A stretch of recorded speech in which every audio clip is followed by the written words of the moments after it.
Hi welcome back friends, how you all. I hope you all well at this time. Guys, आज का video होने वाला है एक नए इंटरेस्टिंग टॉपिक के ऊपर। और टॉपिक है how to invest in index fund in India. India के अंदर म्यूचुअल फंड्स की बात करें तो तरह तरह के म्यूचुअल फंड्स आज की डेट में मिल जाते हैं। लेकिन इंडेक्स फंड की बात करी जाए तो इंडेक्स फंड जो है ना, बहुत ही चर्चित माना जा रहा है इन टर्म्स ऑफ ग्रोथ। और ज्यादातर जो बड़े बड़े इन्वेस्टर्स हैं, दे आर ऑल्सो सेइंग कि अगर आपको इन्वेस्ट करना है तो इन्वेस्ट करिए इंडेक्स फंड में, क्योंकि इनका जो पैसों को मैनेज करने का तरीका है ना, वो बहुत ही बढ़िया तरीका देखा गया है। बेसिकली ये उन्हीं स्टॉक्स को मेजरली चूज करते हैं जिनके रिटर्न्स बढ़िया चल रहे हों। और मल्टीपल ऐसे फंड्स हैं जिसमें रीबैलेंसिंग साल में 2 बार होती रहती है। जैसे अगर मान लो जो स्टॉक परफॉर्म नहीं करेगा उसको वहां से बाहर निकाल देंगे, और जो स्टॉक परफॉर्म करेगा उसको उसमें एंटर रखेंगे। तो इससे कस्टमर को ना रिटर्न्स में एक अच्छी स्टेबिलिटी मिल जाती है, राइट। तो अगर हम इस टाइम पे अगर इंडेक्स फंड में अगर इन्वेस्ट करने का प्लानिंग कर रहे हैं तो काफी लोग एक ही चीज पूछते हैं कि हम इन्वेस्ट कैसे करें, और कैसे करने के पहले किस इंडेक्स फंड में इन्वेस्ट करें। This is very important to understand. और बहुत सारे फंड हैं और कई बार लोगों को कोई बताने वाला नहीं मिलता है। They don't have much knowledge. और उनके जो एडवाइजर्स हैं समटाइम वो उनसे प्रॉपर तरीके से या तो कोऑर्डिनेट नहीं कर पाते हैं, या फिर सही आदमी के पास वो नहीं जा पाते हैं। और दूसरा रीजन ये है कि थोड़ा सा फ्रेंड सर्कल, थोड़े आसपास के लोग भी ऐसे इनको इतना नॉलेज नहीं है। बिकॉज मैंने जो ऑब्जर्व किया है इस टाइम पे इंडिया में, लोगों को फाइनेंस की नॉलेज, इन्वेस्टमेंट बहुत कम होती है। बहुत ही कम रेशियो है, अगर आप परसेंटेज अगर निकालोगे, people don't know about the investment. ऐसे बहुत कम परसेंटेज में हैं जो फाइनेंस को अच्छे तरीके से अंडरस्टैंड करते हैं। तो एक अच्छी बात नहीं है हमारे इंडिया के लिए, बट ठीक है।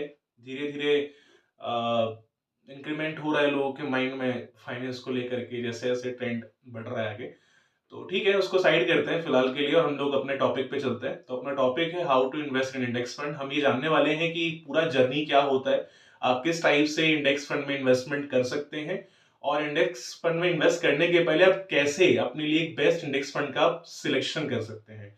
आपको किसी एडवाइजर की जरूरत नहीं है, किसी दोस्त की और किसी गाइडेंस देने वाले की जरूरत नहीं है। आप सिंपली एप्लीकेशन खोल करके सारी इंफॉर्मेशन फंड के बारे में आसानी से शुद्ध भाषा में लिखा है उसको समझ सकते हैं। और समझने से एक अंदाजा लगा सकते हैं कि मैं जो फंड अभी देख रहा हूँ क्या मेरे लिए बेनिफिशियल है कि नहीं, का आपको आइडिया मिल जाएगा। और इंडेक्स आपको कैसे परचेज करना है, मैं आपको उसका इन्फॉर्मेशन भी इसी वीडियो के अंदर दूंगा। तो बने रहिए स्टार्टिंग से लेकर एंड तक, ताकि पूरा इन्फॉर्मेशन प्रॉपर तरीके से आपको मिल सके, ताकि जब भी आप इन्वेस्टमेंट करने जाए इंडेक्स फंड के अंदर तो कोई भी डाउट एंड क्वेरी आपके माइंड में ना हो। फिर भी कुछ अगर क्वेरी रहता है तो अपना क्वेश्चन रेज कर सकते हैं। I will give the answer as soon as possible. सबसे पहले अगर हम शुरुआत करें अपने स्क्रीन शेयरिंग से, तो मैं अपना मोबाइल स्क्रीन आपके सामने शेयर कर चुका हूं। और यहाँ पर हम देख सकते हैं कि हमने यहाँ पर धन ऐप ओपन कर लिया है। धन ऐप की बात करें तो धन ऐप इंडियाज ट्रस्टेड ऐप है। काफी लोग इस पर ट्रस्ट कर रहे हैं और काफी यूजी टू यूज है। इजी टू यूज के अलावा दूसरी इसमें अच्छी चीज ये है कि सेबी से रजिस्टर्ड है ये, ठीक है। तो एक अच्छी बात यह है कि रजिस्टर्ड है, कोई ऐसा वैसा ऐप नहीं है। और इसमें जो इंस्ट्रूमेंट्स हैं सारे, चाहे ट्रेडिंग हो, इंट्राडे आपको करते हो, स्टॉक्स में लगाना है, ऑप्शंस करना है, सारे ऑप्शन मिल जाते हैं आपको। फिलहाल हम म्यूचुअल फंड इंडेक्स फंड की बात करें, हम इंडेक्स फंड में चलते हैं। म्यूचुअल फंड पे जाएंगे, इंडेक्स फंड्स पे हम लोग यहाँ पर पहले क्लिक करेंगे। क्लिक करने के बाद Nifty 50, Nifty next 50, Nifty small cap आ गया है, निफ्टी मिड कैप आ गया है। मल्टीपल ऑप्शन है, निफ्टी बैंक है, आपको जिसमें लगाना है उसमें लगा सकते हैं। मैं स्मॉल कैप प्रेफर करूंगा, मैं उसमें जाता हूँ। मल्टीपल में फंड्स देख सकता हूँ यहाँ पे। मुझे अच्छा ग्रोथ दिख रहा है मोतीलाल ओसवाल में, तो मैं उसमें क्लिक करता हूँ। रिटर्न मुझे 81% का दिखा रहा है 3 साल का। मतलब हर साल का एवरेज 25% से ऊपर ही दे रहा है। ठीक है, अच्छा रिटर्न है। मैं ग्राफ में चेक भी कर सकता हूँ। वैल्यू रिसर्च की रेटिंग ये है, मैं रेटिंग भी चेक कर सकता हूँ। यहाँ पे इन्वेस्टमेंट कम से कम कितना है एसआईपी में, लमसम में चेक कर सकता हूँ। एयूएम कितना है वो भी चेक कर सकता हूँ। रिस्क कितना है वो भी चेक कर सकता हूँ। इन्वेस्ट नाउ पे चलते हैं। ये सारी चीज चेक करने के बाद आसानी से आप इन्वेस्ट करें तो इन्वेस्ट नाउ पे आप जा सकते हैं। मुझे 5 के अगर इन्वेस्ट करना है, 5 के डाल रहा हूँ। आपको जितना डालना है आप उतना डाल सकते हैं। जो भी उसका मिनिमम है उतना है, उससे ऊपर डालिए।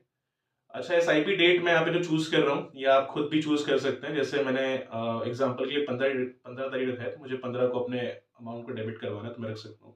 फिलहाल मैं 28 देख रहा हूँ, मुझे 28 बेटर लग रहा है, 28 सेलेक्ट कर लिया। अपने हिसाब से जो आपको बेटर लगे आप वो सेलेक्ट कर सकते हैं। मंथली वीकली दोनों ऑप्शन है यहाँ पे, आप किस टाइप से एसआईपी करना चाहते हैं। इन्वेस्ट फॉर एसआईपी किया। अब आगे बढ़ने के बाद में मुझे एक ओटीपी डालना है, उसके बाद में पूरा प्रोसेस में आगे पेमेंट का कंप्लीट कर सकता हूँ। उसके बाद में सारी चीजें लगभग जम जाएंगी। तो ये था इसका प्रोसीजर।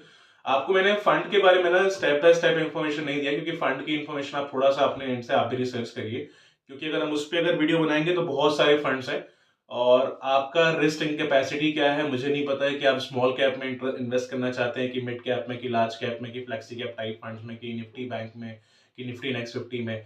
तो हर किसी का अपना अपना डिफरेंट डिफरेंट इन्वेस्ट करने का तरीका होता है, रिस्क टेकिंग कैपेसिटी होता है, डिफरेंट डिफरेंट गोल होते हैं, तो उसके हिसाब से जो इन्वेस्टमेंट चूज करना होता है वो सही तरीके से चूज करना होता है। तो एक बार आप इस एप्लीकेशन को यूज करिए, मुझे काफी बेटर लगा। ये कोई रिकमेंडेशन नहीं है, बट स्टिल एक बार अपने एंड से आप खुद एक बार इसको यूज कर सकते हैं। मुझे इजी टू अंडरस्टैंड लगा, बहुत सारी एप्लीकेशन है पर थोड़ा सा मुझे बेटर लगा। After the opening this application आपके सामने बहुत सारे ऑप्शन आ जाते हैं, जितने भी शेयर मार्केट से रिलेटेड ऑप्शन आपको देखे जा रहे हैं मार्केट में। आपको अगर मान लो इंडेक्स फंड में इन्वेस्ट करना है, म्यूचुअल फंड्स पे जाइए ऊपर, उसके बाद इंडेक्स फंड पे क्लिक करिए। क्लिक करने के बाद में मल्टीपल ऑप्शन आपके सामने आएंगे। आपको जिस कैटेगरी में जाना है उस पर आप क्लिक करके फंड ओपन करके उसकी सारी इंफॉर्मेशन उस फंड से ले सकते हैं।